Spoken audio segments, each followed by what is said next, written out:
السلام عليكم حبايبي طلاب الصف الثاني الاعدادي. النهارده هناخد مع بعض درس احوال شبه الجزيره العربيه قبل ظهور الاسلام. العالم قبل ظهور الاسلام وقبل مجيء النبي محمد كان بيعم فيه الفساد والظلم بين كل الاجناس. عشان كده العالم كان في حاجه ماسه الى مجيء النبي محمد عشان يرشد الناس الى عباده الله الواحد الاحد. تاني حاجه انه ينشر قيم العدل والتسامح والمحبه والاخاء والسلام. هنا يجي سؤال مهم جدا، يجي يقول لك بما تفسر كان العالم في حاجه الى مجيء النبي محمد. هنقول لكي يرشد الناس الى عباده الله الواحد الاحد. تاني حاجه لكي ينشر قيم العدل والتسامح والمحبه والاخاء والسلام. يبقى احنا عرفنا ان العالم قبل ظهور الاسلام وقبل مجيء النبي محمد كان بيسودوا ايه؟ الظلم والفساد بين كل الاجناس في كل نواحي الحياه السياسيه والاجتماعيه والاقتصاديه. دلوقتي هنتكلم على بعض دول وبلاد العالم اللي ظهرت قبل مجيء النبي محمد. ايه اهم واقوى الدول اللي كانت موجوده في الوقت ده؟ اول حاجه عندي هي دوله الفرس. دوله الفرس كانت بتحتل بلاد اليمن والعراق، وظهرت في بلاد الفرس تقديس العبادات الوثنيه.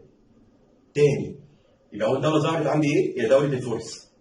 دوله الفرس كانت بتحتل بلاد اليمن والعراق وظهرت فيها العبادات الوثنيه. تاني دولة معايا هي دولة الروم، ودولة الروم كانت بتحتل بلاد الشام ومصر، واعترفت دولة الروم بالديانة المسيحية دينا رسميا للبلاد. تالت دولة معايا هي الهند، دول كانوا بيقدسون الزواحف والأبقار. تاني مع بعض يبقى احنا عرفنا أول دولة عندي الفرس، ودولة الفرس كانت بتحتل العراق واليمن، دول كانوا بيقدسون العبادات الوثنية. تاني دولة معايا هي دولة الروم، ودول كانوا بيحتلوا مصر وبلاد الشام، ودول اعترفوا بالديانة المسيحية دينا رسمية للبلاد. تالت دولة معايا هي الهند، دول كانوا بيقدسون الأبقار والزواحف. رابع حاجة معايا هي شبه الجزيرة العربية. شبه الجزيرة العربية شهدت قيام أقدم الحضارات زي حضارة قوم عاد وقوم ثمود. كمان ظهرت فيها بعض الممالك والدول زي الحيرة والغساسنة في الشمال، معين وسبأ وحمير في الجنوب، ومدن زي مكة ويثرب في الغرب. تاني الحيرة والغساسنة في الشمال، معين وسبأ وحمير في الجنوب، وبعض المدن زي مكة ويثرب في الغرب. دلوقتي هنتكلم على أحوال شبه الجزيرة العربية قبل ظهور الإسلام. هنتكلم على الحياة الدينية، الحياة السياسية، الحياة الاقتصادية، الحياة الثقافية، الحياة الاجتماعية. أحوال شبه الجزيرة العربية قبل ظهور الإسلام. هنبدأ أول حاجة بالحياة الدينية.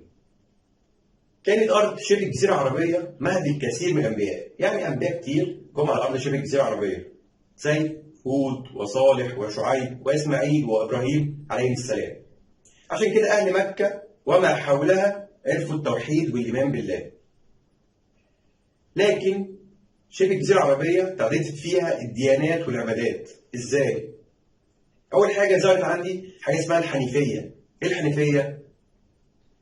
هي عبادة الله الواحد الأحد على دين سيدنا إبراهيم. لكن بقى قليل على هذه العبادة مع انتشار عبادة الأصنام. يعني كان في ناس موحدين بالله بيؤمنوا بدعوة سيدنا إبراهيم، لكن عددهم بدأ يقل مع انتشار عبادة الأصنام. تاني حاجة عندي عبادة الأصنام، ودي كانت منتشرة في شبه الجزيرة العربية، وكانت كل قبيلة تتخذ لها صنم وتعبده. تالت حاجة اليهودية على دين سيدنا موسى، ورابع حاجة المسيحية على دين سيدنا عيسى. اليهودية والمسيحية انتشرت في أجزاء قليلة من شبه الجزيرة العربية. تاني حاجة الحياة السياسية. الحياة السياسية يعني نظام الحكم كان عامل ازاي في شبه الجزيرة العربية. أنا دلوقتي لو جيت قلت لك إيه نظام الحكم في مصر؟ هتقول لي نظام جمهوري، نظام رئاسي. في بعض الدول مثلا زي السعوديه والاردن نظام الحكم عندهم نظام ملكي. طب نظام الحكم كان عامل ازاي في الوقت ده في شبه الجزيره العربيه؟ كان نظام الحكم نظام قبلي. يعني ايه نظام قبلي؟ كانت شبه الجزيره العربيه عباره عن مجموعه قبائل متفرقه، وكان كل قبيله ليها شيخ بيحكمها وقانون خاص بها. هنا يجي سؤال مهم، بيقول لك بما تفسر ساد النظام القبلي شبه الجزيره العربيه؟ هنقول انها كانت عباره عن قبائل متفرقه، وكان لكل قبيلة شيخ يحكمها وقانون خاص به. وكان من أشهر القبائل الموجودة في شبه الجزيرة العربية هي قبيلة قريش في مكة. ثالث حاجة هنتكلم على الحياة الاقتصادية. يعني إيه حياة اقتصادية؟ يعني إيه المهن اللي مارسها أهل شبه الجزيرة العربية عشان تحقق لهم عائد مادي؟ كان بيمارسوا إيه؟ مارس أهل شبه الجزيرة العربية 4 حاجات. أول حاجة الرعي، ودي كانت الحرفة السائدة في البادية. يعني إيه البادية؟ يعني الصحراء. دي كانت أكتر حاجة منتشرة. تاني حاجة الزراعة، ودي كانت قليلة بسبب ندرة الأمطار. تالت حاجة الصناعة. من أشهر الصناعات كانت عندهم صناعة السيوف والرماح. رابع حاجة التجارة. وكان أهل مكة ليهم مكانة تجارية مميزة في شبه الجزيرة العربية. إنهم كانوا بينظموا رحلتين، رحلة الصيف إلى بلاد الشام ورحلة الشتاء إلى بلاد اليمن. تاني مع بعض. إيه أهم المهن كانوا بيمارسها أهل شبه الجزيرة العربية؟ أول حاجة الراعي، ودي كانت الحرفة السائدة في البادية. تاني حاجة الزراعة، ودي كانت قليلة بسبب ندرة الأمطار. تالت حاجة الصناعة، عرفوا صناعات زي إيه؟ زي السيوف والرماح. رابع حاجة التجارة، وكان أهل مكة أكثر سكان شبه الجزيرة العربية مكانة بينهم. ليه؟ لأنهم كانوا بيقوموا بتنظيم رحلتين، رحلة الصيف إلى بلاد الشام ورحلة الشتاء إلى بلاد اليمن. رابع حاجة هنتكلم على الحياة الثقافية. اشتهر العرب بالشعر والخطابة، وكانت أسواق شبه الجزيرة العربية ليها مكانة كبيرة، لأن الأسواق دي ما كانتش بتقتصر على التجارة البيع والشراء، لا دي كانت ميدانا لتنافس ما بين الشعراء والخطباء.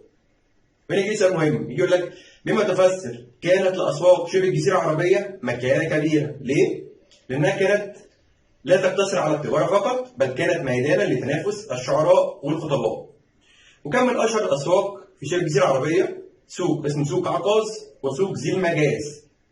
ومن أشهر الشعراء واحد اسمه النابغة الزبياني. آخر حاجة هنتكلم عن الحالة الاجتماعية.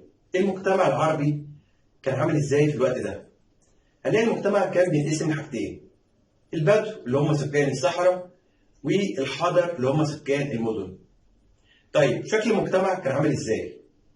سلوكهم كان عامل إزاي؟ كان ليهم أخلاق حميدة، عادات طيبة زي الكرم، الشجاعة، الصبر، العفو عند المقدرة، حماية الجار. وكان ليهم عادات سيئة، عادات منيلة بنيلة. زي إيه؟ زي شرب الخمر، لعب الميسر اللي هو لعب القمار، الأخذ بالصقر.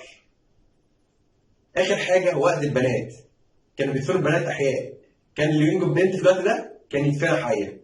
لو كان عايز ينجب ولد عندهم، ما كانوا عندهم جهل بقى، كان لسه ما ظهرش الإسلام، مش عارفين إن كده حرام إن كده غلط. فاحنا عرفنا العادات بتاعتهم الإيجابية والسلبية. كده درس النهارده خلص، أتمنى الدرس يكون عجبكم واللي انتوا تكونوا فهمتوه كويس. أي حد عنده سؤال أو في نقطة مش فاهمها أو في درس حابب إن أنا أشرحه له، اكتبوا لي في التعليقات أو تواصلوا معايا عن طريق صفحة الفيسبوك اللي اسمها لكم في الوصف. السلام عليكم.